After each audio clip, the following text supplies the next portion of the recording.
DNA का structure के बारे में एक साइंटिस्ट हैं चारगाफ, जिन्होंने अपने कुछ रूल्स दिए डीएनए का जो स्ट्रक्चर होता है उसमें जो नाइट्रोजनस बेस प्रेजेंट होते हैं उनको लेकर के, प्यूरिन्स और पिरिमिडीन के को लेकर के। तो देखिए यहाँ पर ये सभी जानते हैं कि जो नाइट्रोजनस बेस हैं उनको 2 टाइप्स में डिवाइड किया गया है। बेसिस को कितने टाइप्स में? 2 टाइप्स में डिवाइड किया गया। First is purine and second is पिरिमिडीन्स। Okay, तो प्यूरिन्स के अंतर्गत कौन आता है? एडिनिन और ग्वानिन, एंड इसके अंदर थाइमिन एंड साइटोसिन। और अगर आरएनए की बात होती है तो यहाँ नहीं, इस पे यूरासिल पाया जाता है।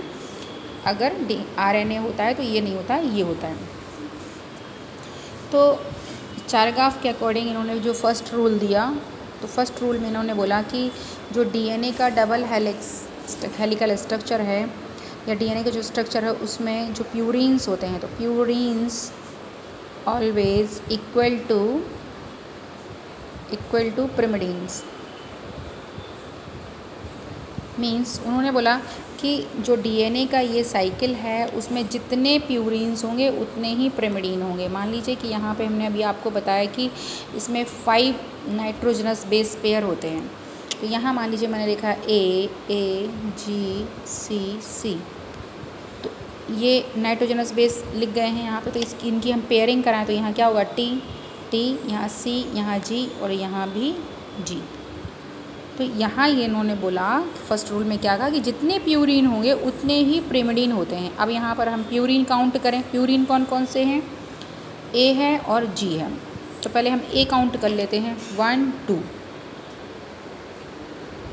3 प्यूरिन्स हमारे कितने हैं? 3 हैं। ठीक है, प्यूरिन्स हमारे कितने हैं? यहाँ पे 3 हैं। अब पिरिमिडीन देखें कितने हैं? 1 2 3 हैं। तो इनका हम यहाँ पर देखें पिरिमिडीन कितने हैं? 1 2 और 3 पिरिमिडीन हो गए हैं। अब अगर हम ये जो बचे हुए हैं ये देखें तो अगर हम टोटल गिन लें तो 1 2 3 4 5 टोटल कितने हैं यहाँ पे? 2 ये हैं। एक तरीके से हम कह सकते हैं प्यूरिन्स कितने हैं यहाँ पे? 5। 1 2 3 4 5 प्यूरिन्स हैं। तो 1 2 3 4 5 ही हमारे क्या हो गए हैं? पिरिमिडीन्स हैं। तो इक्वल होगा, तो इसको हम कैसे लिख सकते हैं कि A plus G upon T plus C equal 1, मतलब 1 से होते हैं। रेशियो जो होता है इन दोनों का बराबर होता है। ये उनका फर्स्ट रूल था।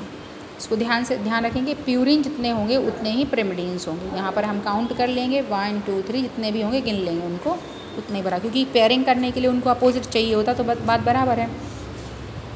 सेकंड जो उन्होंने रूल दिया था, उन्होंने बोला था कि जितने एडिनिन और जो ये साइकिल है, ये है या डीएनए है, पूरा स्ट्रक्चर है, तो उसमें जितने एडिनिन हैं ये ज़रूरी नहीं है कि उतने ही उसमें ग्वानिन हों। मतलब प्यूरिन्स और पिरिमिडीन्स के अंतर्गत जो नाइट्रोजनस बेस आते हैं वो ये ज़रूरी नहीं है कि वो उतने हों।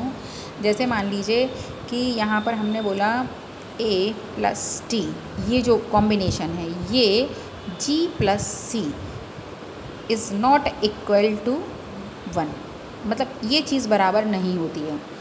देखो जैसे यहाँ पर देखो A और T का कॉम्बिनेशन यहाँ पर कितना है? 1 2 2 है। यहाँ पर कितना है? ये 2 है।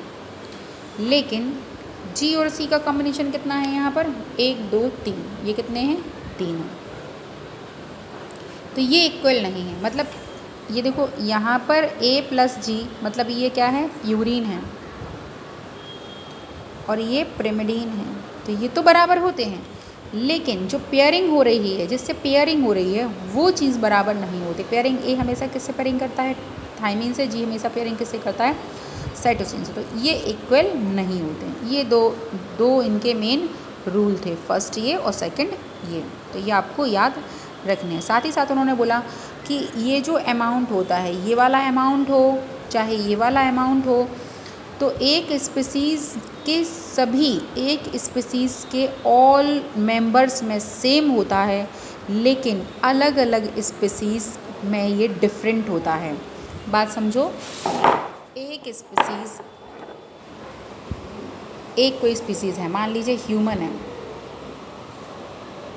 तो ह्यूमन का जो डीएनए है, मान लीजिए यही है ह्यूमन का, ये वाला पीस है, तो ये चीज़ जो है वो एक सी होगी। जितने भी ह्यूमन होंगे, मान लीजिए यहाँ हम हैं, आप हैं, आपके मम्मी पापा हैं, ये जो भी हैं वो सभी में सेम होगा। लेकिन तो स्पीसीज़ एक है, लेकिन उसके ये मेंबर्स हैं, ये क्या हैं, मेंबर्स हैं।